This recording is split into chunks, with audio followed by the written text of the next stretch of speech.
Je voudrais faire remarquer que souvent on n'a pas une conscience claire des problèmes qui affectent particulièrement les exclus. Ils sont la majeure partie de la planète, des milliards de personnes. Aujourd'hui, ils sont présents dans les débats politiques, économiques et internationaux, mais il semble souvent que leurs problèmes se posent comme une appendice, comme une question qui s'ajoute, presque par obligation ou de manière marginale, quand on ne les considère pas comme un pur dommage collatéral. De fait, au moment de l'action concrète, ils sont relégués fréquemment à la dernière place.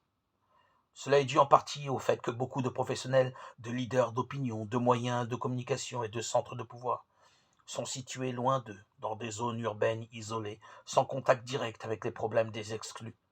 Ceux-là vivent et réfléchissent à partir de la commodité d'un niveau de développement et à partir d'une qualité de vie qui ne sont pas à la portée de la majorité de la population mondiale.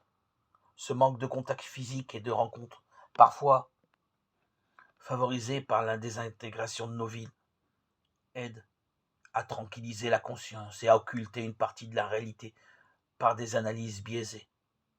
Ceci cohabite parfois avec un discours vert.